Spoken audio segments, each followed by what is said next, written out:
Hello guys, welcome to my channel. तैयारी करो, कहीं से सिलेक्शन होगा यहीं से। तो चलिए एक बार फिर से मेरे चैनल पर आपका स्वागत है। तो चलिए अपने समय को बर्बाद न करते हैं, हम चलते हैं। देखिए मैंने आपको कल जो है कि प्राकृतिक संख्या, पूर्ण संख्या, ये सभी जो है कि पढ़ा दिया था, और यहाँ तक कि क्रम विनय नियम और चार्य का नियम भी पढ़ा दिया था। ठीक, तो आज जो है कि हम आपको पढ़ाने जा रहे हैं वितरण का बंटन नियम। ठीक, देखिए अगर उस वीडियो को अगर आप नहीं देखेंगे तो उस वीडियो का जो लिंक है और डिस्क्रिप्शन बॉक्स में दे दिया जाएगा। ठीक, तो चलिए चलते हैं, आप अपने समय को बर्बाद न करते हैं, हम स्टार्ट करते हैं। ठीक, तो चलिए वितरण का बंटन नियम क्या है। तो देखिए वितरण का बंटन नियम यह है कि ए और कोष्ठक में बी प्लस सी बराबर ए बी प्लस ए सी। देखिए सब जैसे सिद्ध करें, जैसे मान लीजिए हमने ए को बी मान लिया, नहीं सॉरी, ए को जो है मैंने 2 मान लिया, बी को 3 मान लिया, सी को मैंने 4 मान लिया। ठीक, बराबर ए को मैंने क्या माना 2, एक बी को मैंने क्या माना 3। देखिए इसके जो अंदर जो होता है वो इंटू रहता है। ठीक, देखिए 2 × 3 प्लस ए को मैंने क्या माना है 2, सी को मैंने क्या माना 4। देखिए इसके बराबर अगर इसको हम कर देंगे तो सत्यापित होगा, प्रूव हो जाएगा। ठीक, देखिए 2 × 3 = 6 प्लस 8, 8 × 6 = 14 हो जाएगा। 2 × 3 = 6 प्लस 8। ठीक, 8 × 6 = 14 बराबर 8 × 6 = 14। ठीक, यानी कि नियम सत्य है, यानी कि हमने इसको सत्यापित कर दिया। तो हमने इसको बहुत ही आसान तरीके से सत्यापित कर दिया। और अब हम बात करने जा रहे हैं आगे। ठीक, इसको इरेज कर लेंगे, उसके बाद कुछ आगे बात करेंगे। तो चलिए इरेज करते हैं। तो चलिए हमने उसको इरेज भी कर लिया और इसको लिख भी दिया। इससे पहले हमने वितरण का बंटन नियम पढ़ लिया, उसको सत्यापित भी कर दिया। अब हम जो है कि योगात्मक प्रतिलोम या योग प्रति अवयव का नियम जो है कि पढ़ेंगे, अयवय का नियम। ठीक, प्रति अयवय का नियम। ठीक, देखिए संख्या एक योगात्मक प्रतिलोम जो है -1 होता है। ठीक, जैसे मान लीजिए कोई संख्या अगर 4 है। ठीक, अगर आपसे पूछ दिया कि इसका योगात्मक प्रतिलोम क्या होगा, तो इसका योगात्मक प्रतिलोम -4 होगा। ठीक, -4 होगा। तो चलिए अब इसका जैसे मान लीजिए 4 है, इसका योगात्मक प्रतिलोम -4 होगा। ठीक, और इनका दूसरा जो है बी है, देखिए ए बी है, इसमें मैंने जो डैश डैश दिया इसका मतलब है कि संख्या, ठीक, संख्या -a का योगात्मक प्रतिलोम क्या होगा। ठीक, तो इसका जैसे मान लीजिए -4 है, अब इसका योगात्मक प्रतिलोम पूछा था, इसका जो है कि +4 होगा। यानी कि कहने का मतलब यह है कि धन का ऋण हो जाएगा और ऋण का धन, यानी कि धन को ऋण में बदल देंगे और ऋण को धन में बदल देंगे। तो चलिए अब चलते हैं, फिर इसको इरेज करके फिर अगला नियम को देखेंगे। तो चलिए इसको इरेज करते हैं। तो चलिए हमने उसको इरेज भी कर लिया और इसको लिख भी लिया।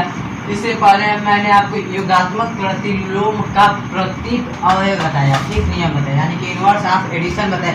अब हम आपको इनवर्स ऑफ मल्टीप्लिकेशन बताने जा रहे हैं। ठीक, देखिए संख्या a का गुणात्मक प्रतिलोम क्या होता है, a/1 होता है। यानी कि जैसे आपको पूछ दिया कि 3 का, आपसे पूछ दिया कि 3 का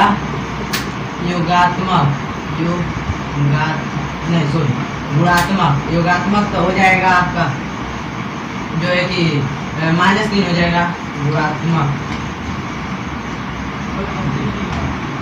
गुणात्मक प्रतिलोम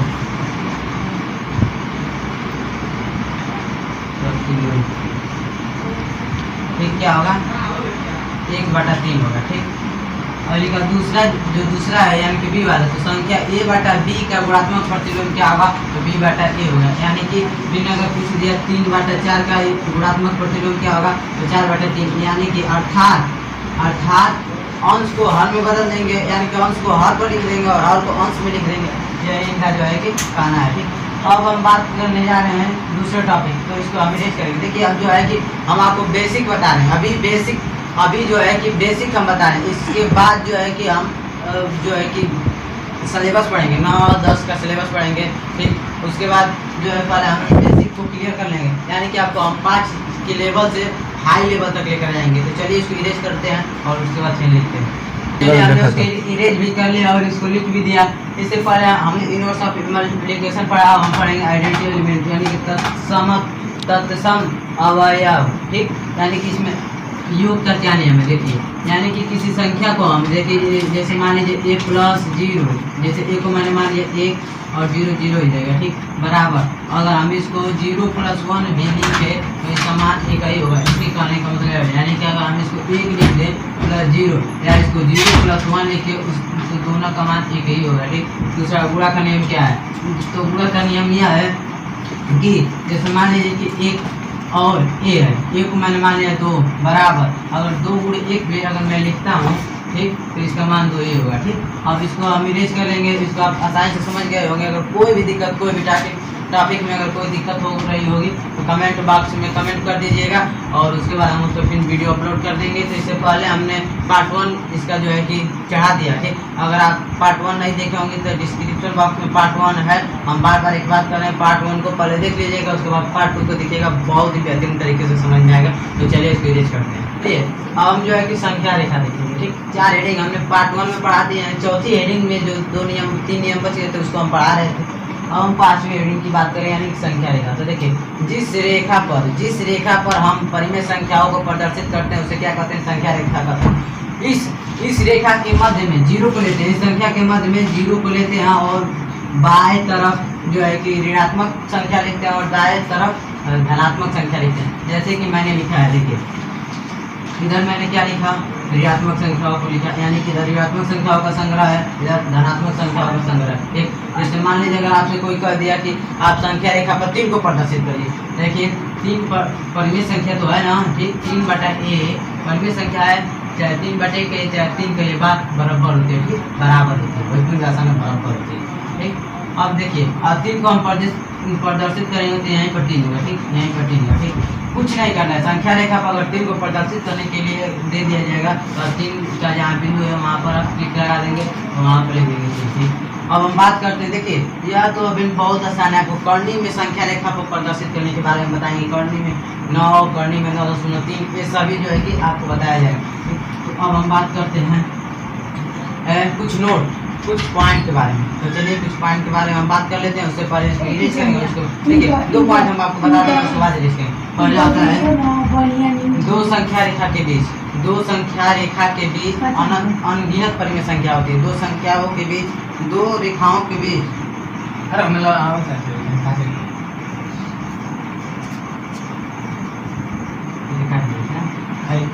सब ना मुझे काट दी। हाँ, चलिए देखिए, जो है कि पॉइंट नंबर 1 है हम लोगों का। पॉइंट नंबर 1 है, पॉइंट नंबर हम लोगों का 1 है 2 परिमेय संख्याओं के बीच, 2 परिमेय संख्याओं के बीच, 2 परिमेय संख्याओं के बीच अनगणित परिमेय संख्या होती है। 2 परिमेय संख्याओं के बीच अनगिनत परिमेय संख्या होती है। एक दूसरा परिमेय संख्या की एक दूसरा पॉइंट यह है कि एक सभी संख्याओं का गुणनफल होता है, एक जो है सभी संख्याओं का गुणनफल होता है। और एक बार फिर से संख्या रेखा का डिफिनेशन जो है हम रिपीट कर लेते हैं। तो देखिए, जिस रेखा पर हम परिमेय संख्याओं को दर्शाते हैं उसे क्या कहते हैं? संख्या रेखा कहते हैं। इसके मध्य में 0 होता है, इसके मध्य में 0 होता है, इसके दाएं तरफ धनात्मक संख्या होती है, बाएं तरफ ऋणात्मक संख्या होती है। पॉइंट नंबर 1 में हमने पढ़ा कि 2 परिमेय संख्याओं के बीच, 2 परिमेय संख्याओं के बीच, यानी कि देखिए 3 और 4, मान लीजिए 3 और 4 के बीच अनगिनत परिमेय संख्या होगी। अनगिनत यानी कि जिसको हम गिन नहीं सकते हैं, अनगिनत संख्या होगी। दूसरा पॉइंट यह था कि एक जो है सभी संख्याओं का गुणनफल होता है। तो सही बात है, सभी संख्याओं का गुणनफल, जबकि हम आपको अभाज्य संख्या में बताए थे कि जो संख्या होती है वो स्वयं के अलावा एक से जो अभाज्य संख्या होती है वो करती है। तो एक जो है सभी संख्याओं का जो गुणनफल होता है, ये बात करते हैं। और चलते हैं इसको इरेज कर, पॉइंट नंबर 3 को देखेंगे, पॉइंट नंबर 4 को देखेंगे, पॉइंट नंबर 5 को देखेंगे, जितने पॉइंट होंगे सभी को देख लेंगे। चलिए अब हम जो है कि संख्या पॉइंट नंबर 3 यह है कि 0 एक उदासीन संख्या, 0 एक उदासीन संख्या। पॉइंट नंबर 4 हम लोगों का यह है कि 2 जो है कि इससे पहले हम आपको बता देते पार्ट 1 में कि 2 सम अभाज्य संख्या, एक ऐसी सम अभाज्य संख्या, 2 ही एक ऐसी सम अभाज्य संख्या है। ठीक, और कोई अभाज्य संख्याएं हैं जो विषम होती है। ठीक, लेकिन 2 है वो सम भी है और अभाज्य भी है। ठीक, अब हम चलिए एक और बात पॉइंट नंबर 3 में नोट कर लीजिएगा कि जो 0 होता है उसकी जगह पर हम ए या ए चिन्ह कभी नहीं नोट कर सकते, यानी नहीं लगा सकते। चलिए पॉइंट नंबर हम लोगों का जो है कि फिफ्थ होगा। फिफ्थ हम लोगों का पॉइंट नंबर यह है कि सभी प्राकृतिक संख्या एक पूर्ण संख्या होती है। सभी प्राकृतिक संख्या एक पूर्ण संख्या होती है, जिसमें मान लीजिए 1, 2, 3, 4, 5। ठीक, ये प्राकृतिक संख्या है ना, जो है ये पूर्ण संख्या भी है, ठीक, ये पूर्ण संख्या भी है, ठीक। कैसे, तो देखिए प्राकृतिक संख्याओं के संग्रह में अगर जीरो लगा देते हैं तो उसे हम क्या कहते हैं, पूर्ण संख्या कहते हैं। तो ठीक, तो अब जैसे इसके आगे हम जीरो लगा देते सभी प्राकृतिक संख्या पूर्ण संख्या बन जाएगी। तो इसीलिए जो है कि 1 2 3 4 5 एक प्राकृतिक संख्या है, ठीक। जब आप 9 और 10 या किसी भी क्लास का जब अगर आप पढ़ेंगे तो सभी चीज़ जो है कि आपको देखने को मिलेगा। इसीलिए हम आपको पहले बेस तैयार करवाएंगे, उसके बाद किताब जो है कि स्टार्ट करवाएंगे। तो अब चलिए ठीक है, पहले बेस हम लोग उसको डिटेल में पढ़ लेंगे, ठीक। इसके बाद बीजगणित का नंबर है, उसके बाद ऐसे जो है कि हम सभी पढ़ेंगे, उसके बाद जो सिलेबस पर जाएंगे। तो चलिए पॉइंट नंबर 6 यह है कि 0 एक परिमेय संख्या है। 0 एक उदासीन संख्या तो है, लेकिन एक जो है कि परिमेय संख्या भी, 0 एक परिमेय संख्या भी। देखिए आप पूछेंगे क्यों है, तो देखिए उसमें तो हम बात करते क्यू नॉट इक्वल टू 0, ठीक। Q is not equal to 0, लेकिन पी तो 0 हो सकता है। तो देखिए परिमेय संख्या 0/1 0/1 हो सकता है, ठीक है, परिमेय संख्या है, ठीक। 0/2 भी हो सकता है, इसीलिए 0 जो है कि परिमेय संख्या है, 0 जो है परिमेय संख्या। अब हम बात करते हैं सभी पूर्णांक संख्याएं जो होती हैं, सभी पूर्णांक संख्याएं वो प्राकृतिक संख्या होती है, क्योंकि प्राकृतिक संख्याओं के संग्रह में जो है कि -2 -3 ये सभी भी तो होते हैं। तो इसी कारण देखिए प्राकृतिक, हमने डिफिनेशन में क्या लिखा था, प्राकृतिक संख्या या पूर्ण संख्याओं के संग्रह में, ठीक। जो संख्याओं के आगे हम ऋणात्मक चिन्ह लगा देते हैं तो उसे हम क्या कहते हैं, पूर्णांक संख्या कहते हैं, पूर्णांक संख्या कहते हैं। इसीलिए जो है कि -1 -2 -3 यानी कि सभी पूर्णांक संख्या प्राकृतिक संख्या है, ठीक। अब हम बात करने जा रहे हैं नेक्स्ट पॉइंट की। तो चलिए ठीक है, अब नेक्स्ट पॉइंट देख रहे हैं। अब हम लोगों का नेक्स्ट पॉइंट हमने देख लिया कि 0 जो है कि परिमेय संख्या है, ठीक। अब बात कर रहे हैं सभी जो है कि पूर्णांक संख्याएं परिमेय संख्या होती है, सभी पूर्णांक संख्याएं परिमेय संख्या होती है, ठीक।